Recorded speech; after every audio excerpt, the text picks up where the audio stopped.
बॉलीवुड में खौफ से रूबरू कराने वाली शानदार एक्टिंग से लोगों के दिलों पर राज करने वाली आज हम एक ऐसी एक्ट्रेस के बारे में बात करने जा रहे हैं जिसके पास खाने तक के लिए पैसे नहीं थे। इन्हें भंडारे में खाना खाना पड़ता था, लेकिन फिर कैसे इन्होंने मॉडलिंग से सीधा बॉलीवुड इंडस्ट्री में अपना नाम बनाया। क्यों इन पर पति छीनने के आरोप लगते हैं, कैसे इन्होंने बॉलीवुड में अपनी एक अलग ही पहचान बनाई, इन्होंने क्यों पहली फिल्म में काम करने से मना कर दिया, क्या सच में करीना ने इन्हें काली बिल्ली कहा। इनके नेटवर्थ सुनकर तो आपके भी होश उड़ जाएंगे। तो चलिए फिर बिना देरी किए वीडियो को शुरू करते हैं। दोस्तों, आज हम बात करने जा रहे हैं जिस्म जैसी हिट मूवीज देने वाली बिपाशा बसु की, जो कि अपनी खूबसूरती और कमाल की एक्टिंग के लिए लोगों की जुबान पर चढ़ी रहती हैं। ये फिल्म चाहे पॉजिटिव रोल निभाए या नेगेटिव, दोनों ही सूरतों में लोग इन्हें खूब प्यार देते हैं। आपको बता दें कि बिपाशा एक बंगाली परिवार से ताल्लुक रखती हैं और इनका जन्म दिल्ली में 7 जनवरी 1979 में हुआ था। इनके घर वाले इन्हें प्यार से बिप्पी नाम से बुलाते हैं। इनके पिता का नाम है हीरक बसु, जो कि पेशे से एक सिविल इंजीनियर है। वह इनकी माँ का नाम है ममता बासु, जो कि एक हाउसवाइफ है। बिपाशा बसु की 2 बहनें भी हैं, विदिशा बासु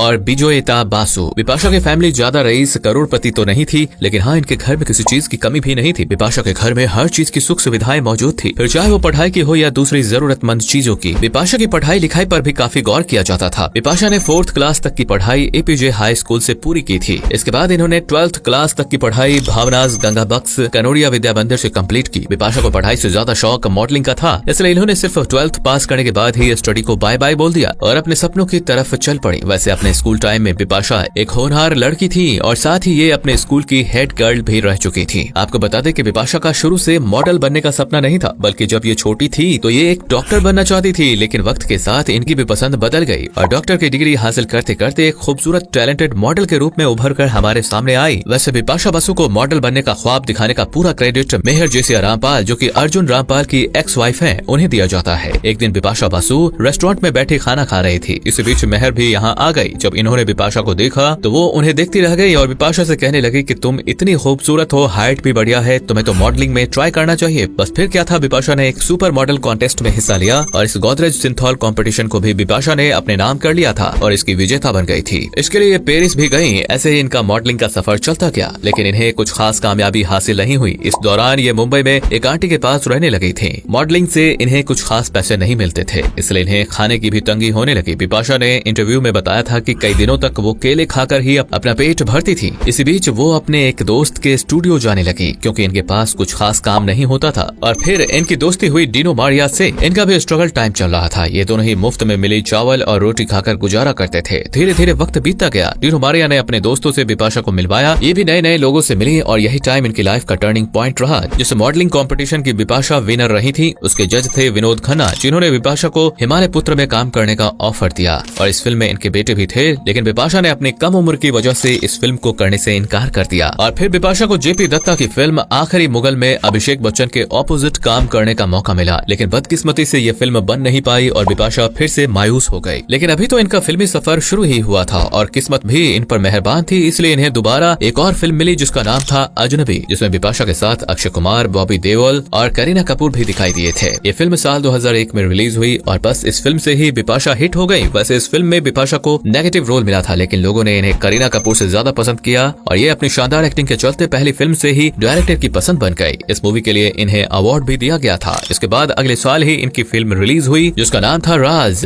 जो कि भाई सुपर डुपर हिट रही। बिपाशा अपना नाम बनाना चाहती थी, इसलिए वो बॉलीवुड से ही जुड़ी नहीं रही, बल्कि इसी दौरान इन्होंने तेलुगु फिल्मों में भी हाथ आजमाया, जिसने इन्हें एक सुपर हिट एक्ट्रेस होने का खिताब दिला दिया। इस साल बिपाशा जिस्म मूवी में दिखाई दी, जिसमें जॉन इनके ऑपोजिट थे। इस मूवी के बाद तो इनके लिए कदम कदम पर फिल्में बिछी हुई थी। साल 2004 के बाद तो इन्हें एक से एक बेहतरीन मूवीज में देखा गया, जैसे साल 2006 में आई धूम 2 और इसी साल इनकी कॉर्पोरेट मूवी भी रिलीज हुई। ऐसे इन्होंने बहुत सी फिल्मों में नेगेटिव रोल प्ले किया तो किसी में पॉजिटिव, और इन्हें दोनों ही रोल से खूब पॉपुलैरिटी हासिल हुई। इनकी फिल्मों की बात करें तो वो है जमीन, रेस, नो एंट्री, फिर हेरा फेरी, अलोन, राज 3 वगैरह वगैरह। बिपाशा ने हिंदी, तमिल, तेलुगु जैसी भाषाओं और इंडस्ट्री में बड़ी ही खूबसूरती के साथ एक्टिंग को पेश किया है। यही वजह है कि इनकी ज्यादातर फिल्में हिट साबित हुई हैं और लोगों ने इन्हें खूब पसंद किया है। लेकिन इस मुकाम तक पहुंचना बिपाशा के लिए बहुत ही मुश्किल था, क्योंकि मुंबई नगरी में अपना नाम बनाना उतना ही मुश्किल है जितना कि चांद पर जाना। और आप तो जानते ही हैं कि बॉलीवुड इंडस्ट्री में उन एक्ट्रेस का सिक्का चलता है जिनका या तो फैमिली बैकग्राउंड हो या फिर उनकी खूबसूरती बेमिसाल हो। और देखा जाए तो बिपाशा के पास ये दोनों ही चीजें नहीं थी,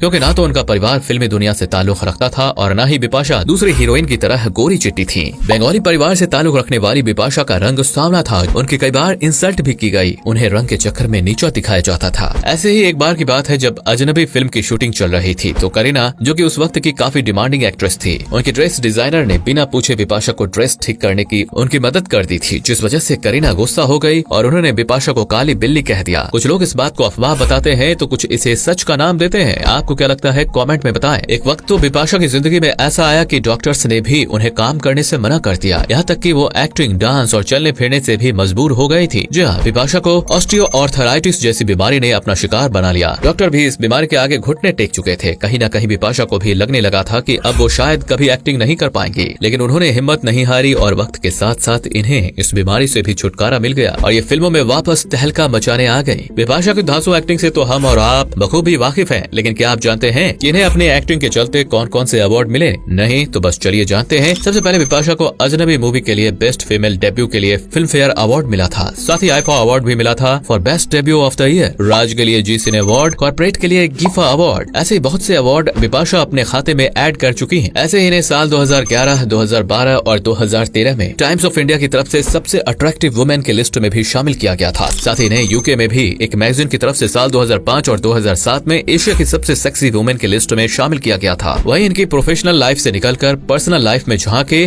तो इनके अफेयर के किस्से भी काफी मशहूर रहे हैं। पहले इनका नाम डीनो मारिया से जुड़ा था, उसके बाद जॉन अब्राहम, राना दकुबाती, मिलिंद सोमन, हरमन बावेजा जैसे कई शख्सियत के साथ ये खूब सुर्खियों में बनी रही थी, लेकिन आखिरकार इन्हें भी अपना जीवन साथी मिल ही गया। जी हाँ, अलोन फिल्म के दौरान इनके ऑपोजिट एक्टर करण सिंह ग्रोवर ने इन्हें प्रपोज किया था और कुछ ही समय में दोनों की डेटिंग सेटिंग स्टार्ट हो गई और साल 2016 में इन्होंने शादी कर ली। अब इनका एक प्यारा सा बेबी भी है जिसका नाम है देवी बासु सिंह ग्रोवर। वैसे आपको बता दें कि करण सिंह ग्रोवर पहले से ही शादीशुदा थे और इनकी वाइफ का नाम है जेनिफर विंगेट, जो कि टीवी सीरियल की एक जानी मानी अदाकारा है। कुछ लोग बिपाशा पर आरोप भी लगाते हैं कि उन्होंने जेनिफर के हस्बैंड को उनसे दूर कर दिया, जबकि इसमें बिपाशा की कोई गलती नहीं है। दोस्तों, अब जाते जाते इनके नेटवर्थ पर भी एक नजर मार लेते हैं कि आखिर यह खूबसूरती की देवी कितनी संपत्ति की मालकिन है। बिपाशा बसु लगभग 111 करोड़ रुपए की मालकिन है। वहीं इनके आने वाली फिल्मों की बात करें तो अभी फिलहाल ये फिल्मों से ब्रेक लेकर अपने फैमिली के साथ वक्त बिता रही हैं, लेकिन जल्द ही ये फिल्मों में वापसी करेंगी। दोस्तों, आपको बिपाशा की कौन सी मूवी सबसे ज्यादा पसंद है कमेंट में बताएं। हम इस वीडियो को यहीं समाप्त करते हैं और अब आप हमें बताइए कि आपको हमारी ये वीडियो कैसी लगी। अगर अच्छी लगी हो तो इसे लाइक करें और साथ ही शेयर भी करें। अगर आपने हमारे इस पेज को अभी तक फॉलो नहीं किया है तो फॉलो भी करना ना भूलें।